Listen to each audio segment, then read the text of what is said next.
Cool. All right, October 2nd. Welcome, everyone. I'm going to kick right off by introducing Dr. Ben Bikman.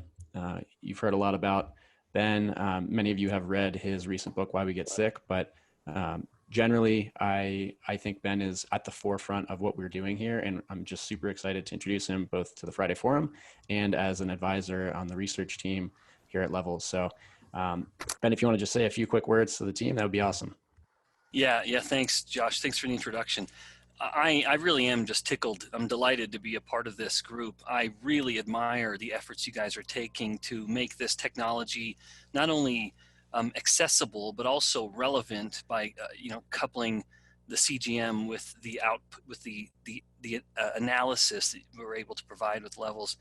A lot of my role, I imagine, in addition to occasional quips and little bits of irreverent humor, will be at least this initial project that I'm working with Dan McCaffrey on is to help understand why we have this paradoxical rise in glucose in some people who adopt a low carbohydrate diet. It's not a universal phenomenon, but it's one that pops up often enough. And then coupling that with some dynamic measurements of hormones related to glucose metabolism to see whether the Levels app might at some point be able to extrapolate from the glucose levels to determine maybe an insulin curve or hint at what the other hormones may be doing kind of behind the scenes. So anyway, my focus as a scientist is insulin, ketones, mitochondrial function. So if you got any questions on that, ketones, of course, I'll defer to Dom. I'll back that up then and say I'm a fat cell guy, I guess, is the simplest way of defining my current focus. Amazing.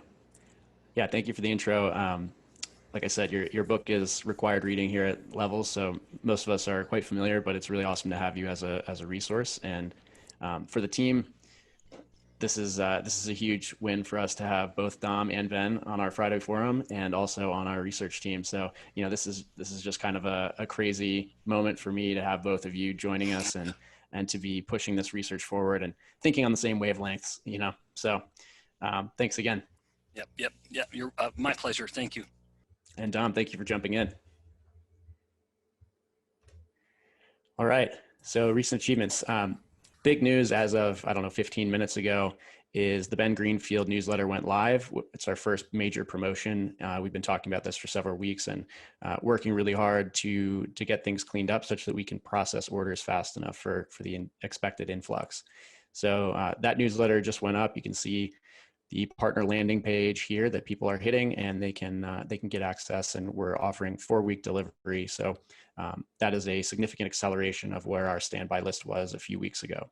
A few things that needed to happen in order to be able to process orders at that pace were we transitioned to Help Scout for all of our customer communications. So Ms. and Mike and Mercy and Lori are all now operating out of a single dashboard for all of our communications. This has really streamlined things. And then also Andrew set up a consult verification tool, which allows us to vet orders in advance very quickly prior to them going out to the EHR.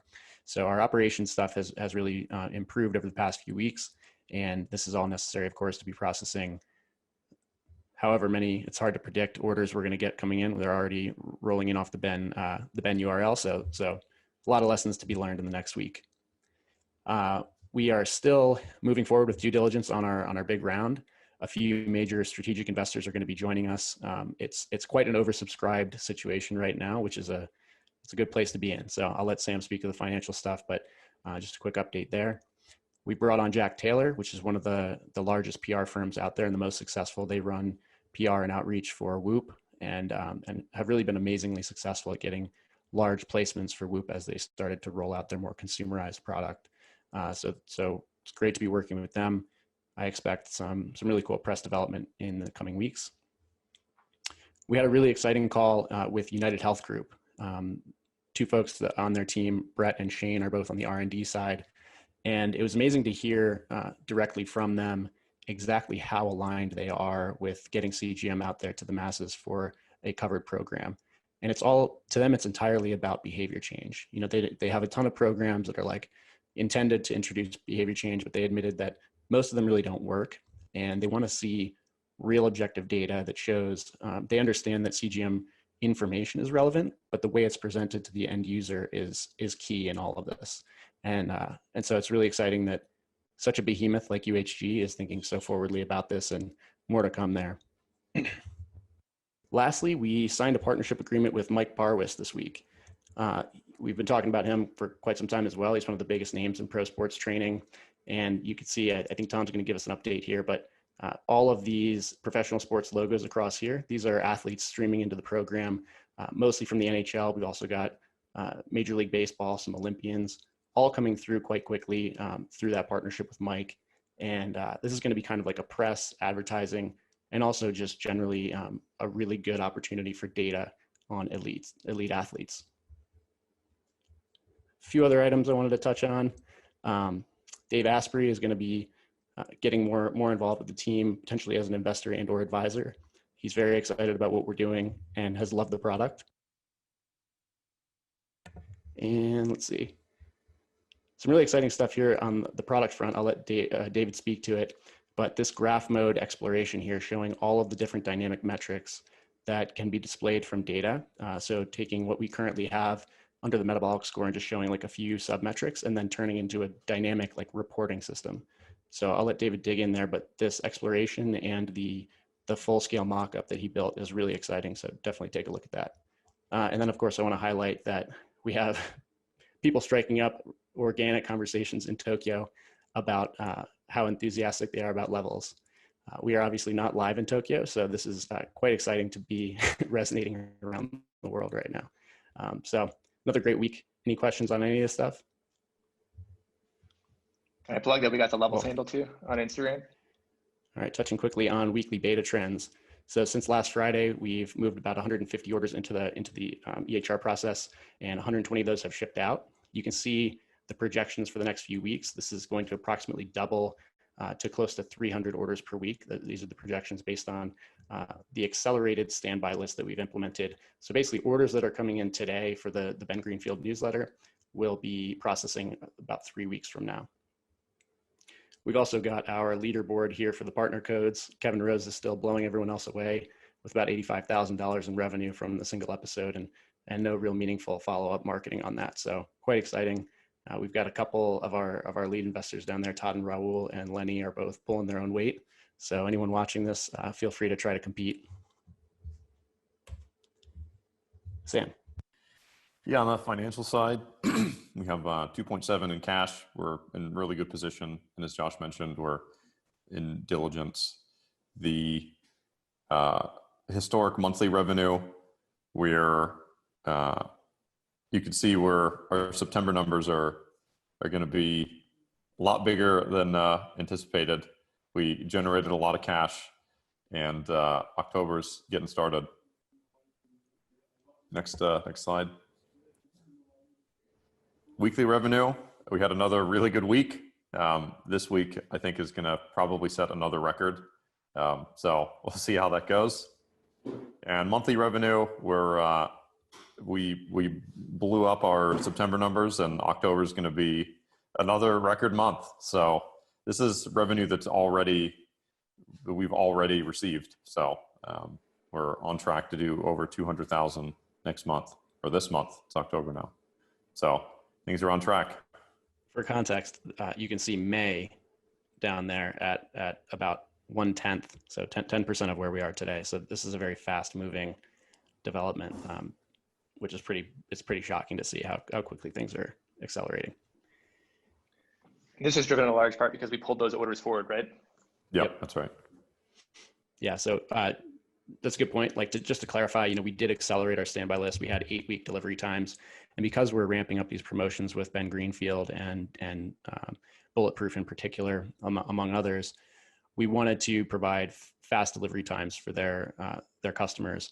So we've accelerated everything. We've deliberately overclocked our projections here. It's TBD what happens from October beyond the next few months, but this is a lesson that we're going to learn. We're going to see how these convert, learn a ton about audiences and conversion rates, and so don't be surprised if things get a little interesting in the next few weeks. It's going to be a good overall lesson learned. Any other questions on revenue stuff? Cool. All right, still on the recruiting path. We're looking to close those two big requisitions. Right now, the head of content stuff is moving quite quickly.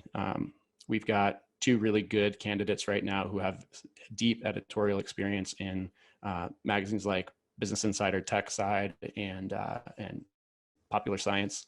So a lot of experience generating great content across multiple platforms, and we have a lot of good candidates coming through in the head of marketing and growth roles. So yeah, more to come on that. It's definitely a deliberate process, but I think we're honing in on some really great candidates.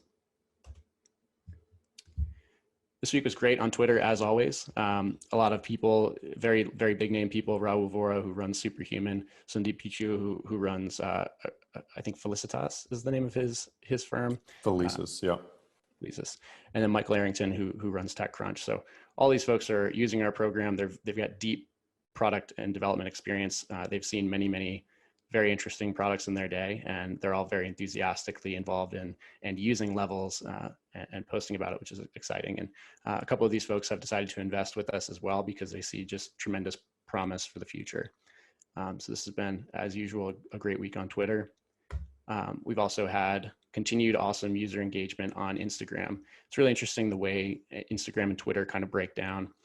Twitter seems to be a lot of sort of theorizing about the future of this technology, and Instagram is the actual demonstration, the social proof of people using this every day and learning from it. So it's so cool to see people running these these comparisons, seeing how eating a lot of fruit on an empty stomach versus after lunch, how that differs in their blood sugar response, the uptake of that sugar into their bloodstream, and learning these like pretty honestly quite complex metabolic and physiologic concepts just from their own bodies in a few minutes. So over to Tom. All right, so big week on the sales and marketing front in general. On the podcast front, we had one show released, one recorded, 3 secured. Most notably, we officially scheduled Bulletproof Radio for January 13th with Josh. The episode will be released a couple weeks later, end of January. So that's huge. I mean, this will definitely be our largest kind of sales or marketing promotion at the time that it airs. And as Josh mentioned, Dave may be getting more involved with the company as well on a advisor-investor relationship, which would be really exciting. Yeah, the copy there is just a placeholder. Obviously, we're not a software platform, or we are a software platform. We're not for running business. Yes, exactly. And then, yeah, as Josh mentioned, biggest news this week is that Ben Greenfield's newsletter went out about a half an hour ago. Orders are already starting to roll in. I think we've had 10 or 15 orders come in immediately, which is a really great sign. This is the newsletter that you're reading right here. This is part of it. A couple more awesome paragraphs. Dom, you get a shout out as well as a multi-time Ben Greenfield guest. And yeah, as Josh mentioned, I mean, this is just going to be really interesting to monitor over the next few days, just in terms of understanding conversions, with Ben's channel, as well as a lot of similar channels that are going to be big revenue drivers for us over the next year, really. And this also represents our first kind of formal affiliate relationship using a new software that also went live today and appears to be functioning well, which is huge. So shout out to Andrew and David and Josh and Miz and really like the whole team for getting ready for this promotion. I think it's pretty rare for a company to be able to roll out Ben Greenfield as their like proof of concept affiliate. Definitely rare. Cool. Also, as Josh mentioned, we are formally bringing on a world-class PR firm, Jack Taylor. They're going to be starting October 15th, really helping us ramp up over the next 3 months prior to publicly launching in January. Their bread and butter is traditional media editorial placements. So think New York Times, Men's Health, et cetera, but they're also going to be helping along many other fronts, podcast influencers, brand partnerships, events, et cetera. And they've done a phenomenal job with Whoop. They come highly recommended from our investors as well as the CEO of Whoop. And that spreadsheet screenshot on the right gives you a sense of the amount of coverage they've gotten for Whoop. That's just like I think a 2-week period. So hopefully we see similar results in the coming months. And then, yeah, Josh mentioned this as well, but we signed kind of our first larger brand partnership with Mike Barwis and the Barwis family of companies. So again, Mike is a very big name in the professional sports world, particularly sports training. He manages both performance as well as medical across a couple of pro sports teams and has worked with really all-star level athletes across many major sports. So we're really excited to formally affiliate with Mike. They already, as of this morning, are tweeting about us.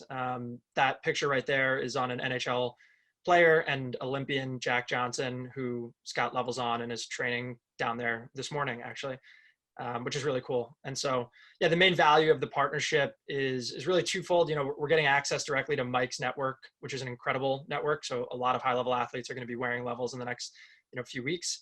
And then we're going to be generating a lot of marketing content, just telling the story around levels being applied in this setting. So a lot more to come on this front.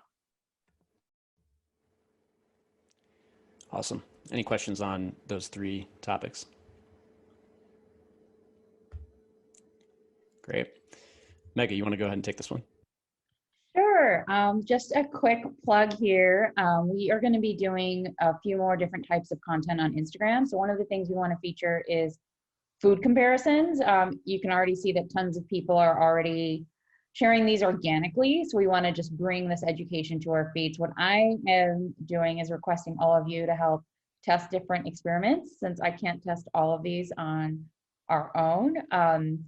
What you see here on the slide is, you guys all probably follow Glucose Goddess or have seen some of the comparisons she does. We want a much more elegant, pretty, on-brand version of this, which our designer Eugene has helped mock up on the right-hand side. And so what I will need in order to create all these little assets is some screenshots of you doing some of these experiments. So after this forum, I'll share in the general Slack channel a Google Sheet where we've listed and brainstormed out a bunch of different experiments. You can sign up for one, you can suggest something different, you can submit something you've already done. And if the experiment involves a meal, just take a photo of your meal so we have that asset for the Instagram post. And then afterwards, just make it really simple. Just send me the screenshot, preferably from an iPhone 11, but I can probably work with other assets as well, via Slack or email or however you want to get it to me, and then I'll take care of the rest. So I wanted to get this out today, since I think weekends are a great time for self-experimentation. So feel free to sign up and let me know if you have any questions. Awesome. Thanks, Mega. Yeah, this is a lot of people love Glucose Goddess's work who are not currently using CGM, because it helps give them some rule of thumb guidance. So this is another thing that we can really help with, is just educating people on specifically what helps and what doesn't in terms of metabolic control. And it gets people thinking about the product, and ultimately could be a marketing channel, but more importantly, just educating people about metabolic health is kind of what we're here to do. Okay, quick ops update. Ms., I'll let you take this one. Great. So introducing some new ops slides. This is the first one, but I've heard through the forum that there might be, or through the cafes, that it'd be helpful to have some more objective data on kind of order volume, how we're tracking. So we're going to try to make some of those numbers more digestible for the whole team. So stay tuned for that.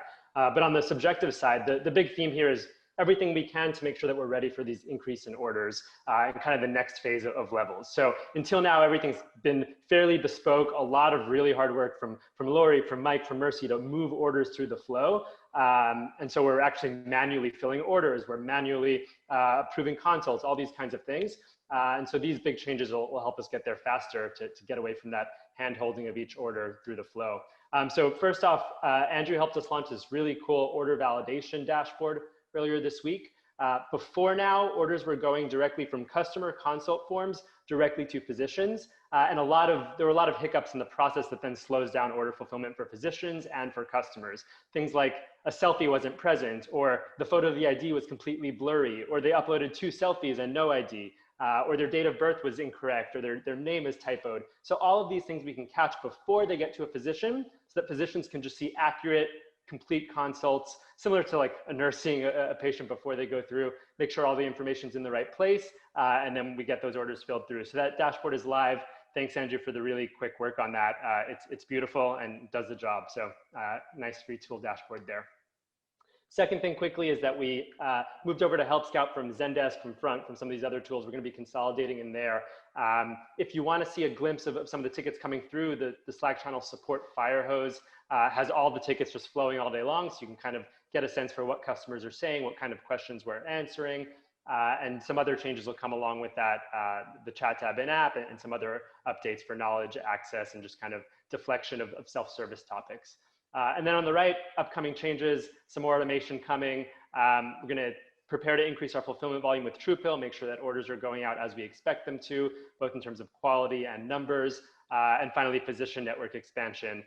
We have a number of states covered, but we're pretty reliant on a few specific physicians. So seeing what we can do there to expand the network and just get full coverage, and also a little bit of scalability as well.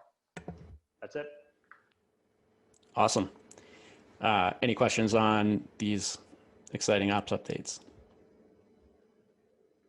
Cool. All right, Mike.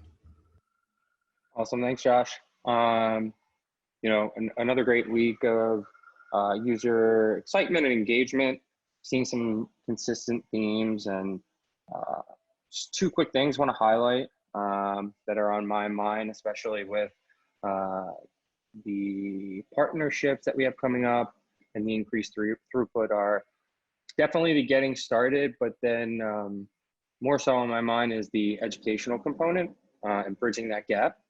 I know we have a lot of great things planned. I know we rolled out the cards, and Allie's video should definitely help here for sure.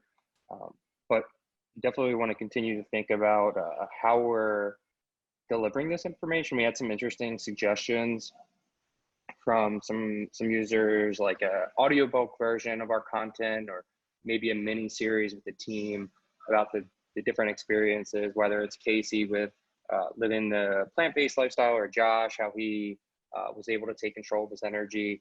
It's definitely something to consider. Like I've read a really interesting, or finished an interesting book about leadership this past week, and it talks about many things, but also the importance of understanding, why we do things. And it's one thing to, want to come into levels, whether it's I want to lose weight, but actually understanding why I'm doing it is like bridging that gap is really important. And I think we still have some opportunity to improve here. And then really quickly, just to wrap up, whoops, sorry about the background noise. As I always like to include, on the right is a message. Someone had tried to sign up using their HSA card, and we let them know that currently, obviously, it's not accepted with levels, and they're just super excited and said, no problem. I figure that, hey, every time I purchase something like this, I am voting to definitely increase the awareness of preventative medicine. So super exciting. Cool. Any questions on customer success stuff this week? That call out on firing the nutritionist is interesting, the last bullet there.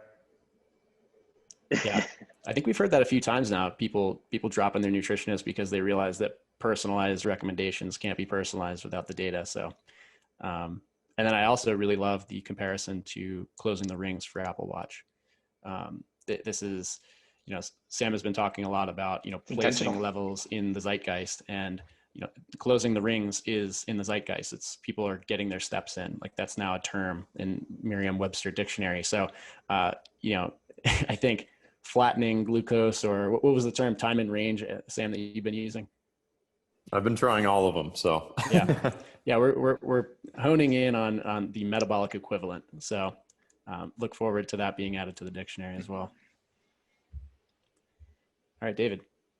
Awesome. Yeah, Mike mentioned that people are asking questions about exercise-induced spikes. So it's not on the slide, but internally we're testing out the automatic detection of strenuous exercise due to your heart rate, calculating the max HR for that.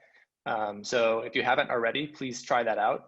Excited to get that live to customers. So I think that's gonna help a lot with those kinds of questions. And this week we are launching streaks. So hat tip to Jinlu and Murillo. You can see a demo GIF here on the left where we're piloting it right now in the calendar picker, where we'll string together all of your days in a row with a metabolic score of 80 or higher. So you can see if you're in an optimization mode to help celebrate and keep yourself motivated and accountable for streaks like that. We also pushed live the dawn effect detection. So congratulations, Evan, on that one. That's gonna be really helpful. I think a full third of our customers will be getting a dawn effect card at some point in their first 2 weeks. So that's gonna provide a lot of context for why they're seeing these unexpected morning rises. And then some of our meaty projects that have been are really going to move the needle for us are approaching completion. I know Jeremy is putting the final touches on the persisting zones project, testing some of the edge cases. We're now actually saving all zones to the database. They're not dynamically rendered and generated on the fly. Now we're just comparing the dynamically generated versions with the persisted ones on our database. So hopefully that can go live soon. And the event detection is similarly in final stages here. So excited to start testing those out. The event detection is going to be a huge one where customers who maybe forgot to log or didn't realize that they hadn't logged, we can now push them a notification saying, hey, something significant happened, what happened here? And they can go in and with a single tap, add a log retroactively. And that's really useful for helping tie that loop on a significant event that would have gone unnoticed otherwise. And then as Josh alluded to the graph mode concept, one thing I've been taking a step back this week and thinking through our Q4, Q1 product strategy. And as part of that, I kind of went down a rabbit hole into graph mode, which is a long time concept that we've had.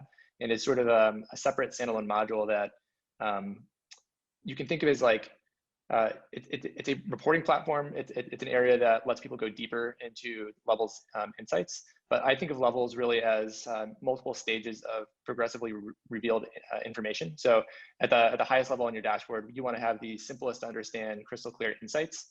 And then you may be asking like, why? Okay, that's an interesting thought. Like levels might tell me, it looks like you have a problem, like an opportunity area on Saturdays between 6 p.m. and 10 p.m. over the last 4 weeks, and then show you a graph about that.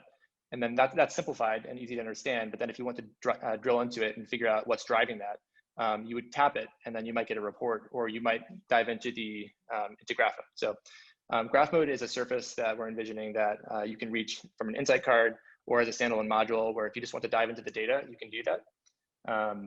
This is just one feature of many, but it was something that I had some time to work on, and I wanted to demo that. So Josh, you can go to the next slide real quick. And I will quickly share my screen.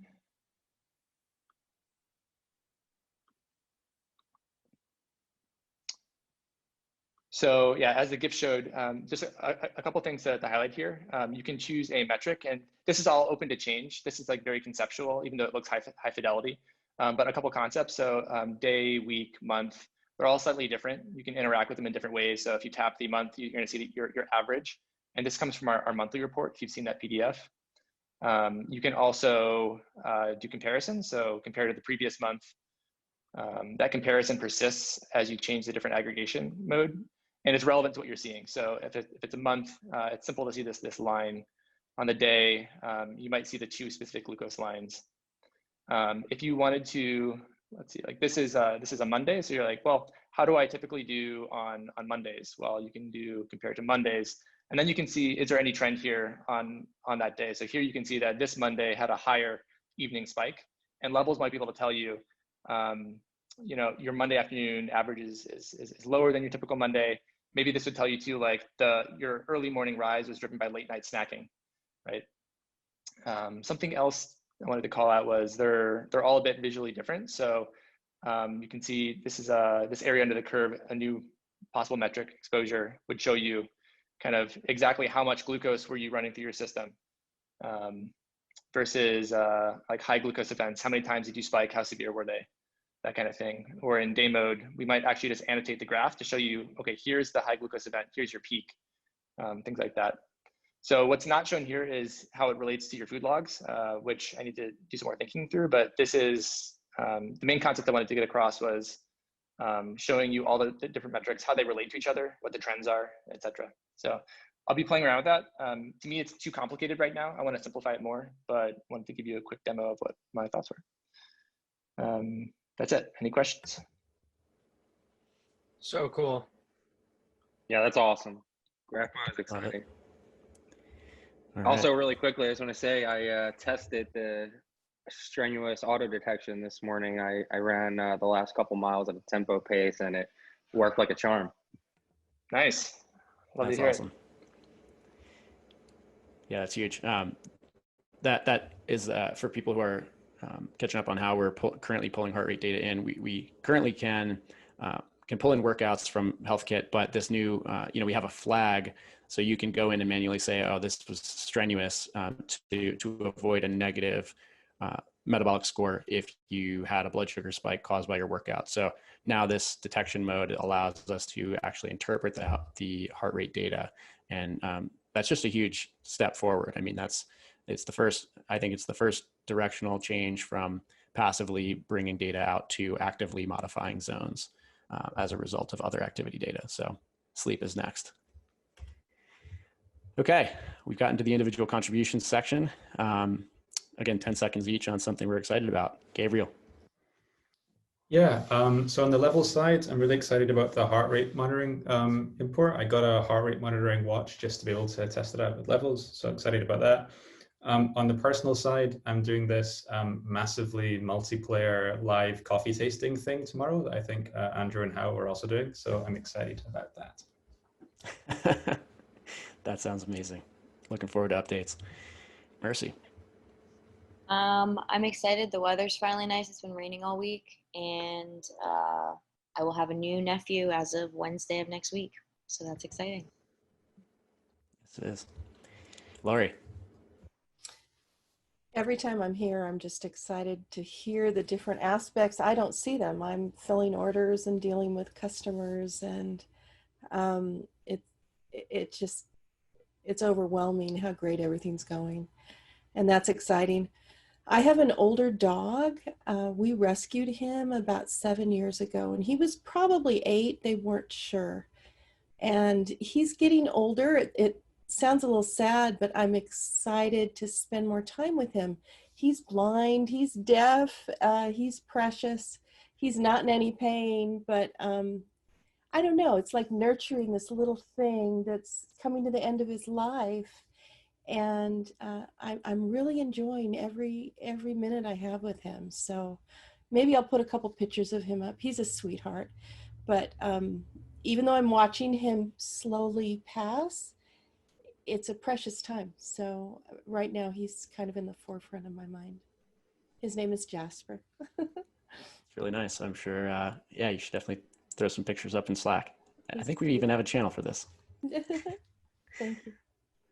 All right, skipping to Dom. Sorry about that. Yeah, I have a lot of things I'm excited about. On the education outreach front, working on a 3-part blog series that'll describe my personal CGM experience with levels. So putting the data together for that. And I did a lot of podcasts. I'm not sure exactly, I lose track when they're going to come out, but I mentioned levels pretty much on all of them, and really excited about the research front with Florida Medical Clinic. Amazing. Ben?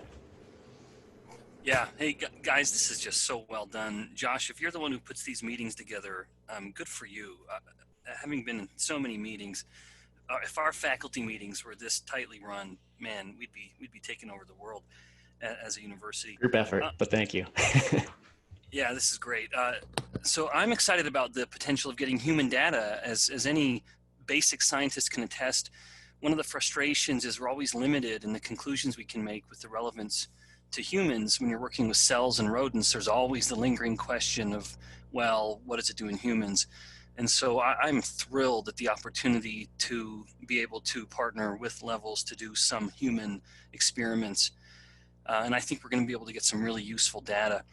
I am personally conflicted, but I'll say thrilled that the kids are able to go back to school a little more now than they were. I have 3 little kids. And when my wife and I are the principals of our homeschool, it's kind of a hellish time, to be perfectly frank. So I'm glad that cooler heads are prevailing and kids can go to school. I miss them, but I'm thrilled that my full-time mommy wife has a little more free time to go mountain biking, which she wants to do. Also, one last thing, I finally did a freestanding handstand push-up, which is something I've been trying to do since I turned 40 a few years ago. Yeah, I can now finally hold that damn handstand for about 20 seconds, and I haven't been able to put my nose to the ground, but I'm going to get there anyway. So it was a big week in that regard. Purely selfish, but I gotta have those kinds of goals. We'll have to get you in the Slack chat, in the fitness Slack chat with us. Post some pictures of that. Yeah, well, Inspiration. maybe. Yeah. All right. Anyway, that's what I'm excited about. Thanks again. Thanks a lot, Ben. Ms. Yeah, on the professional side, excited about all the progress we're making, step by step, a lot of really small improvements, but that's kind of what it is. There's not like one big bang and we've reached a new level. It's all these little incremental improvements along the way. And so it's been great working with Mercy, with Lori, like little pointers here and there that then each of them run with in awesome ways. So you guys are doing awesome, and that's really cool to see the impacts of it on the customer side. On the personal side, got my father through the consult process. He's in dangerous prediabetes / type 2 diabetes ranges and zones, and has been trying to control it for many years and hasn't been able to get a handle on it. And he's super engaged and excited about this. And I think that there's some promise there. So the impact on personal lives is real. And I'm excited to see the results there and make a difference. It's awesome. Yeah, several of us have had our parents experiment with CGM, and I think with great success thus far. It's really been amazing how quickly it can flip someone like my dad, who really doesn't care to pay attention to your typical blood testing markers and such, but the gamification of having it on his phone in real time was really exciting to him, and he was quite engaged. So looking forward to hearing about that. Tom. Yeah, my mom just got in the mix as well as of this last week, so really excited about that. Professionally, got to go with Greenfield, officially going live this week. And I'm just super pumped that it seems to be working. I could be neurotic about these things. I think I emailed them like 10 times in the last 3 days, just checking that they had the right link, and they had to tell me to cool it because they had the right link. So yeah, really, really excited about that. And then personally, I got to Nantucket last night with some friends. So really excited to be here. Had another kind of Levels small world moment last night where one of the people in the house was asking about the company and was like, sounds like it's kind of like Whoop, but for glucose. And turns out she played field hockey at Princeton under Kristen Holmes, who's one of the execs at Whoop. So then we all got to talk about glucose and metabolic health for 3 hours, much to the frustration of my friends who have heard far too much about my company, but it was great. Hammer it into the zeitgeist at all cost. Yeah, so this week, just the conversations with UHG, United Health Group, it's so awesome. I mean, the pace of progress, like from a year ago, the type of conversations that we were having or that I was having with companies versus right now, it's just staggering. I mean, they come into the conversation saying, we know a lot about you. We're really impressed with what you're doing. And we really want to work together is essentially how this is going. And specific to the manufacturers, I think they're finally opening up to the real potential here and thinking about ways to maximize the pace of progress into the world of wellness. And that's very different as well from, I think, a few months ago for sure. So it's exciting to hear some of the integrations that they're building out and some of the hardware that's coming soon. Very awesome. And then personally on a road trip right now with my girlfriend, and we're in Colorado heading up to Wyoming and then Montana. And it's been really nice. And the weather's incredible. Saw the aspens up at 10,000 feet of elevation yesterday on our hike, and it was incredible. So enjoying it. Mike. Yeah, this is definitely always hard to cram this in, but definitely have to mention the Greenfield partnership. I think we first had connected with him in March, and then to see things come together so quickly, it's like a huge milestone. And then I think I said this last week, but just to work with people, especially people like Dom and Ben. It wasn't long ago. I remember listening to Dom on Joe Rogan, and now everyone I talk to, I say, go read Ben's book or I can't talk to you again. So it's just super exciting. And I listened to a recent podcast with Jeff Wu and Rob Wolf, and just hearing them talk about like this related space, and it's exciting to be like leaders in this industry. So pretty awesome. For sure. Sam. Yeah, for me, I had a conversation with my father this week. One of the things that I'm most excited about is that he's been using levels for several months, and he's still discovering things that are surprising. He sent me a screenshot that he had what he has been led to believe is the healthiest possible breakfast, which is a bowl of grape nuts. And he had the biggest response he's ever seen. And for the first time, maybe ever, looked at the box and realized that the serving that he had was almost 150 grams of sugar and refined carbohydrates. And realized that, maybe he assumed it was healthy because they taste bad. And so whatever fiber or whatever that they add to it is clearly insufficient. So it's interesting. It's been very positive to see that even people who have been using this for a long time are still discovering things that they didn't know before. Definitely. Mega. I am so excited about Ben Bikman joining. It's almost like a celebrity crush. I've listened, Ben, if you're still on, I've listened to that podcast you did on the Genius Life. I'm on, but now you're making me regret it. Things are getting awkward. No joke, I've probably listened to it 10 times on like 0.8 speed, literally trying to memorize everything I can learn about insulin resistance. And then I've been trying to translate the knowledge to my reluctant father, who's a retired pediatrician and very kind of in denial type 2 diabetes. So it has had like a profound impact on my life. I've also started a metabolic fitness playlist on my Spotify if anybody wants podcast recommendations. I'm also really excited about the affiliate program launching and just making some more progress on prioritizing the types of partners we work with this week with Sam and Tom a little bit, and starting to reach out to another category of affiliates, specifically gyms and facilities, fitness facilities, to see if that's a channel we'd like to test. And on a personal front, I guess similar to Andrew, I'm a Pilates instructor and I haven't been able to teach for the past 6 months. Our studio just opened up last week. And even though I'm teaching with a mask on, it's been really, really great to be back in the studio and back with my clients. Nice. All right, Hal, wrap us up. Yeah, Dr. Bikman, definitely a superstar in keto community, and really glad you're joining us. And for engineering side, I'm really excited. We're gonna host a hackathon of writing test, probably Monday, and that's gonna be fun. And personally, other than the coffee tasting tomorrow, I'm finally picking up my ski boots I ordered like back in February before everything shut down. So I'll see. I'll need to bring my ski for some fitting today. Awesome. Love it. All right. Thanks, everybody. We're going to jump to Gabriel for the story of the day. Gabriel, let me know if you want to share your screen or how we should do this. Yeah, I'd like to share my screen. I have some slides. Cool. Can people see my screen? Yep. Okay, great.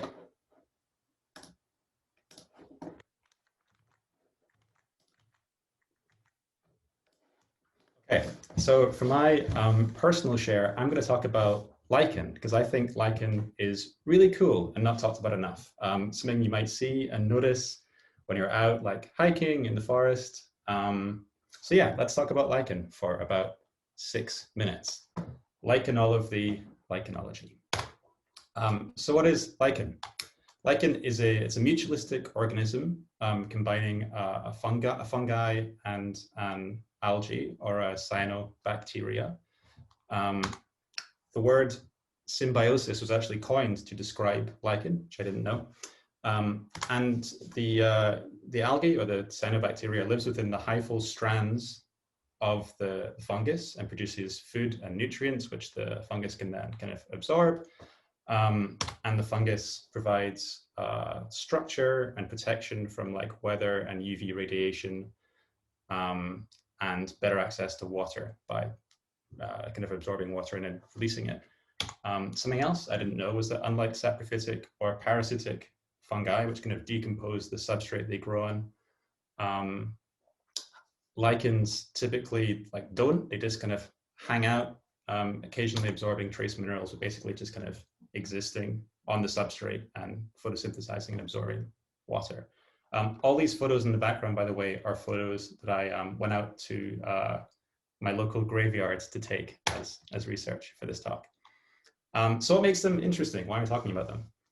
Number one, they're like a pioneer species, like they're typically the first species to grow on bare rock. So I think that's pretty cool. Like all you need is like a big smooth bit of like granite and like a little fungal spore like lands on the rock and you get lichen. The fact that they're a pioneer species also means that they're thought to contribute to soil creation by like very gradually decomposing rock by releasing organic acids. So that's pretty cool. There's a little bit of controversy in the literature about how big of a role they play in like creating large amounts of soil, but they play some role. So that's pretty cool. They're also really, really old. There's a sample of the map lichen, like a living sample that was dated as being 8,600 years old. So by some definitions, like the oldest organism in the world. There's like a little bit of controversy around that because you get kind of ship of theseus problem, or like how do you define like a single lichen because it kind of like grows vegetably, but still by any definition, really, really old. They can also survive in space. The International Space Station had samples, like a kind of array of lichen samples on its exterior wall that it opened while in orbit and exposed them to like vacuum and extreme weather fluctuations and cosmic radiation, and then took them back in and saw how many survived. And 70% survived, which I think is pretty cool. I think that'd be pretty impressive if they were in space for like a week. They were in space for 1.5 years, like totally exposed, and then still lived after that time. Pretty cool. I went out to the graveyard and took those photos. I then decided those weren't terribly interesting, so I looked back through my old travel photos and just found some that had lichen in them. So here's a selection of lichens from my travels. Here's some from Cape Elizabeth, Maine. This was taken by the ocean. Here's a photo from Japan, from Hirai Yonsen. There are mosses on the bottom, but the top rock has like a lot of lichen around the hot water pipe. This photo is kind of cool because they're cooking eggs in the natural hot spring on the right, but then on the left, they're also cooling soda bottles in the natural cold spring. So pretty cool. And then here's some photos from 2013 from Colonsay, which is a small island in Scotland, where I'm from. These are macro lichens, which means they have these kind of larger, more complex fungal structures that you can see. Microlichens are the ones that kind of just like hang out and are kind of more powdery. But yeah, here's a selection of Scottish macrolichens. And then here, this is another small island in Scotland called Oronsay. This is Oronsay Priory, which dates from the 1350s. And this is the High Cross of Oronsay Priory, which dates from around 1500. So it's 500 years old. You can see it has a lot of lichen growing on it. Some of the details you can see have been kind of eroded over time, and that will be partially due to the presence of the lichens releasing those organic acids. This is another cross from the same priory. It's much more eroded. I did some back of the napkin calculations based on the size of those lichen patches. They're about 1 foot across, which means they're at least 150 years old, because generally lichens only grow about 1 millimeter per year. And lichens are everywhere. They've been studied for at least 150 years. They cover about 6 or 7% of the world's entire surface. So you're probably sitting near one right now. There's over 20,000 identified species. But yeah, despite this like massive body of research and knowledge, one interesting thing, I think, is that in 2015, the entire field was kind of turned on its head.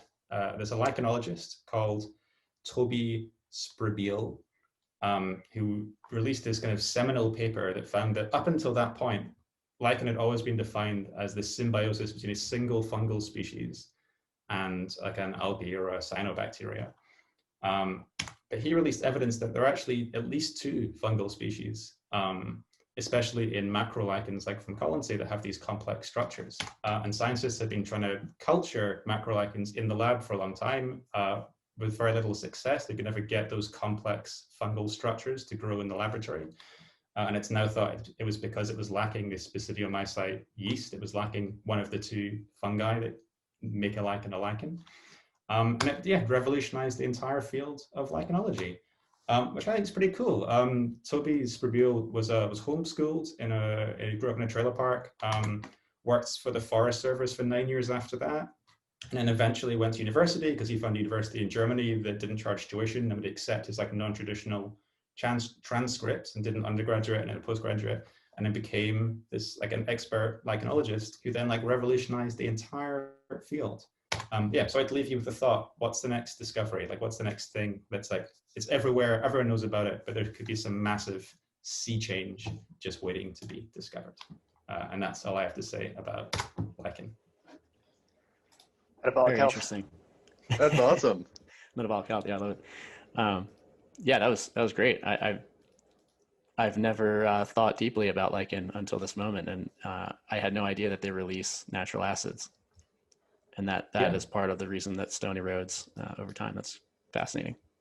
Yeah, I also discovered a lot doing research, so it was really fun to do this talk. Well, I awesome. gotta say, I'm really liking your talk. Nice. Well, we are right on time here. Once again, thank you everyone, especially Ben and Dom, for taking time out of your days to join us. We do this every week. You're always welcome.